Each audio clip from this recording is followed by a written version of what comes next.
What's up, RL player? My name is Pink, and thanks for stopping by my channel.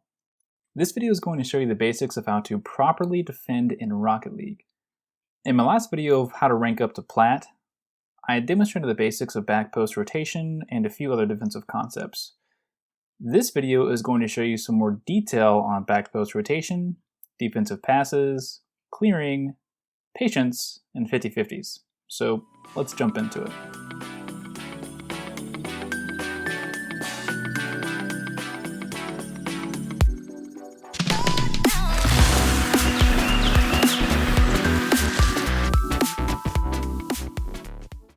The first golden rule of a good defense is back post rotation.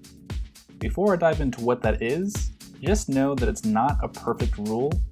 Sometimes it's better to break that rule depending on the situation.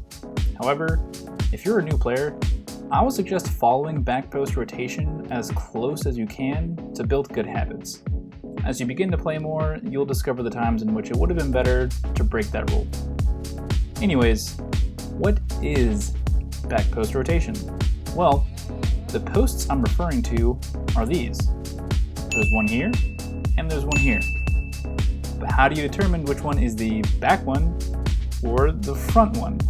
Well, that depends on which direction the ball is approaching from. To make this easier, let me show you a demonstration of exactly what I mean. If the ball is approaching from this side, then this becomes the back post. If it's approaching from this side, then this becomes the back post. Here's an example of me making that rotation while on the defense.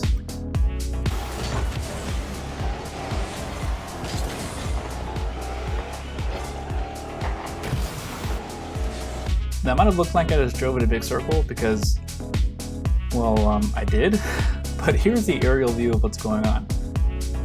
I don't want to give the other team a chance to freely pass the ball or freely shoot the ball, so I'm going to move up and challenge them. As soon as I make that challenge, I keep myself positioned toward midfield just in case my team wants to make a defensive pass, and I'll explain what those are a little bit later. In this case, my team wasn't going to make that pass, so I circled back around them, of course, while looking for bumps on the opposite team. Also, on my way back around, I picked up as many small boost pads as I could, preparing to take the next challenge. That's all there is to back post rotation. The reason why this defense works so well is because you never have more than one person committed at a time. It buys valuable time for your team, and it makes for an easy transition into offensive rotation. It also organizes your team without you having to communicate pretty much anything. Through this method, your team should never really have to guess where you are if you're following back post rotation correctly. And that was just the beginner level, so now let's jump into the intermediate level. As I mentioned before, back post rotation organizes your team. But what does that mean, or what are you organizing them into? Well, you're being organized into positions. And these positions are widely referred to as first man, second man, and third man, or woman. And by saying any one of these terms, your team should know exactly where you are. Let me show you how these are determined. The order in which your team rotates through the back post creates the order of positions. The first person to rotate through is number 1. The second person who rotates through is number 2, and the third person to rotate through is number 3. Once the first man or woman makes their challenge on the ball and begins the rotation, as soon as they cut behind their team, they then become the third man. The previous third man becomes the second, and the previous second man becomes the first. This organization is crucial because you never want to double commit or triple commit for the ball. Let me show you an example of how ignoring back post rotation creates confusion. In this clip, instead of my teammate getting behind me, he moves over here. At this point, I'm second man, so whatever happens next, it should be my ball to go for it. But at the same time, I can see that my teammate cut me off and decided to move over here. This is dangerous, because now the ball could easily get behind us if there's a bad 50-50 in the corner. Or, if the ball lands in this area, we might both try and go for it, because he thinks he's closest to the ball, and I think I should go for it because, well, I'm the second man, and I should go for it. This would be my ball in this scenario. So that's why rotation and order is important, especially if you're not in comms with your team. First man, second man, third man. It's simple, and it really does organize things for the defense. And these positions exist for a reason. If you have a teammate that's playing slow in his or her positions, deal with it. Cutting them off over and over and over again will only make them play slower. And I said this in another video, but I'll say it again. You might be better than your teammate, but I can almost guarantee you're not better than the conglomerate of the other team. So learn to play with who you have and be patient. Oh wow, what a great transition. Let's talk about patience in the defense. Naturally, when you're under a lot of pressure, you'll want to immediately clear the ball to get it off of your side, which makes sense. But if the other team's offense is worth their salt, they're just going to clear the ball right back down to you, and you'll be back under the same pressure again. So, when you're under a lot of pressure, the best thing to do is play it slow and kill time for your team to collect boost and reset. You guys, or girls, might have the best back post rotation in the world, but things can get chaotic sometimes. So kill some time and play it slow. Those valuable 3 to 5 seconds is just enough to pick up some additional pads and reset into a good offensive order. Playing it slow just means that you keep the ball close to you instead of banging it away. And this is a good tactic for a number of reasons. If your team has been doing nothing but hitting the ball hard the entire time, then that has conditioned the other team to be ready for that. So they might not be right up on you. If you hit it nice and slow, keeping it close to your car, you'll have a little bit of space to try and get it around the other team, either via a flick, or you fake them out, or you get a good challenge. And if you're good at dribbling, definitely take advantage of that time to try and make a play forward. If you're not good at dribbling, then try and keep the ball on the ground and play the 50-50. Oh wow, another great transition into the next topic, 50-50s.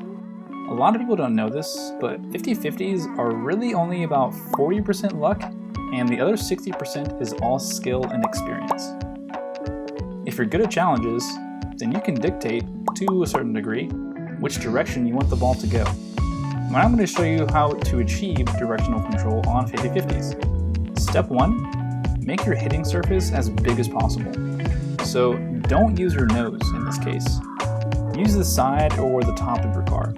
And here's the general rule of thumb in controlling the direction of the ball. Wherever your car is, the ball won't go. So if your car is here, the ball isn't going to go this way. This rule is only true if you time your jump so that your car is dead center on the ball when the challenge occurs. Also, sometimes Psyonix is in a mood that day, so you won't win your challenges anyways, but that's factored into the 40% luck. And sometimes it's not luck in your favor. So if the ball isn't going to go this way, then the only options left are these directions.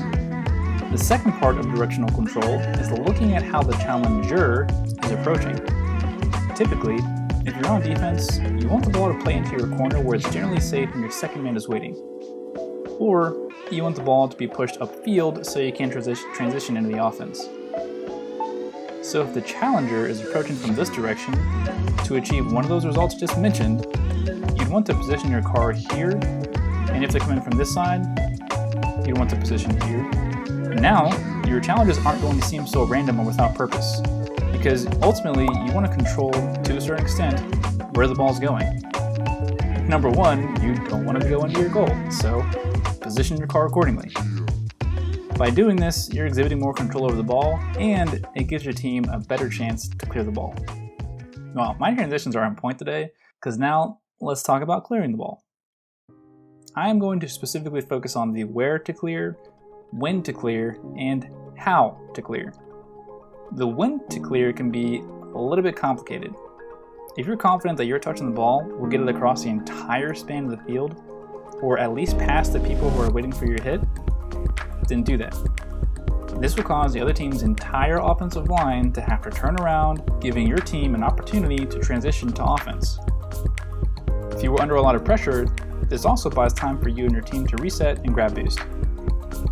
The absolute perfect time to clear, and is the premise of defensive passes, is when your team is positioned upfield after making that challenge as first man, or woman.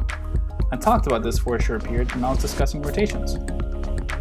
So after first man makes that challenge, this lines up a great opportunity for the second man to pass the ball up to the first man.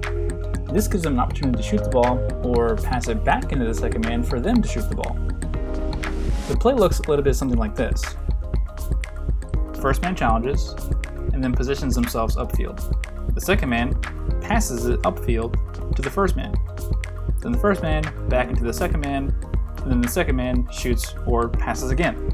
This play will completely throw off whoever is trying to defend because they're uncertain if you're going to shoot the ball or pass the ball, which forces them to either guess about which one you're going to take or they just sit there and wait to see what happens. Now, the where to clear is straightforward and simple, but very important if you can't clear it across the field or over the opposite team. Essentially, you want to always clear the ball in a direction that the other team isn't ready for or waiting for. If you can't do that, clear it closer to a teammate. Don't clear it directly at the other team who's just waiting for the ball. The reason for this is obvious, but your clear will mean absolutely nothing if the opposing team immediately regains possession of the ball. Lastly, let's talk about how to clear the ball. Being able to clear the ball and generate power with low boost is very important for a good defender. And if you are unsure on how to do that, watch the tutorial I have on my channel on how to hit power shots. Now, that video is pretty much based purely in terms of shooting, but it'll still show you how to generate a lot of power with your hits without having to use so much boost. And for the sake of this video, a bounce clear is a very easy way to generate that power without a lot of boost. Because most often, the ball isn't going to be rolling on the ground, it's going to be bouncing. So use that bounce to your advantage. Essentially, as soon as the ball bounces off the ground, flick into it with the front of your car. And of course, be mindful of the where and the when to clear, because you don't want this, power hit to go straight back right into the other team for them to have possession of the ball again. But either way, these bounce clears will generate a lot of power without a lot of boost, and it buys a lot of time for your team. So we just covered a lot, and there's still a lot to talk about for a good defense.